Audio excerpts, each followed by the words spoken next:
नमस्कार मित्रांनो, नवीन pan card, हरवलेलं pan card आणि करेक्शन नावात बदल करण्यासाठी पॅन कार्ड, या पॅन कार्ड साठी कोणकोणते कागदपत्र लागणार आहेत या व्हिडिओच्या माध्यमातून आपण सविस्तर माहिती घेऊयात। कोणकोणते कागदपत्र आपल्याला लागणार आहेत ते।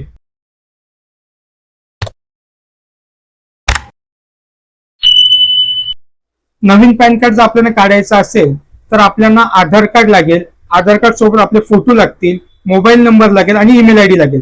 मित्रांनो, ईमेल आयडी खूप जास्त महत्वाची असते। ज्यावेळी आपला पॅन कार्ड हरवतो तर त्या ईमेल आयडी वर आपली ओटीपी येते, मोबाईल नंबरवर येते, सोबत ईमेल आयडी वर ओटीपी पण येतो आणि त्या पीडीएफ ची लिंक सुद्धा येते, म्हणून आपल्याला ईमेल आयडी सुद्धा द्यायची आहे। त्याचबरोबर आधार कार्ड हा फक्त आयडी आणि पत्त्याचा या दोनच पुराव्यासाठी चालणार आहे। आपल्याला जन्मतारखेसाठी एक सेपरेट पुरावा द्यावा लागेल। आता बहुतांश लोकांकडे जन्माचे पुरावे नाहीत।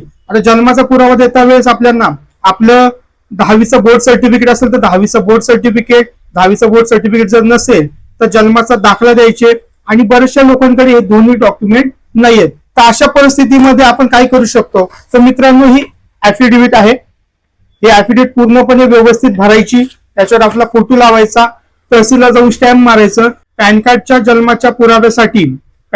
जन्माच्या पुराव्यासाठी ऍफिडेव्हिट सुद्धा आपल्याला चालेल। ज्यांच्याकडे 10वीचा बोर्ड सर्टिफिकेट आणि जन्म दाखला नसेल त्यांनी ऍफिडेव्हिट द्यायचे, ऍफिडेव्हिटनी तुमचा पॅन कार्ड बनेल। आधार कार्ड, फोटो, 10वीचा बोर्ड सर्टिफिकेट असेल तर जन्म दाखला असेल तर जन्म दाखला नसेल तर मग ऍफिडेव्हिट देऊन आपण आपला पॅन कार्ड बनवू शकतो। त्याचबरोबर बऱ्याचशा महिला आपल्याकडे येतात, त्यांना लग्नानंतर त्यांनी आधार कार्ड बदल केलेला असतो, त्यांना नावात बदली करायची असते पॅन कार्डवर। तर अशा परिस्थितीमध्ये जर त्या महिलांकडे जर मॅरेज सर्टिफिकेट असेल तर तो मॅरेज सर्टिफिकेट, त्यांचं जुन्या नावाचा पॅन कार्ड, नवीन नावाचा आधार कार्ड, फोटो, ईमेल आयडी आणि मोबाईल नंबर।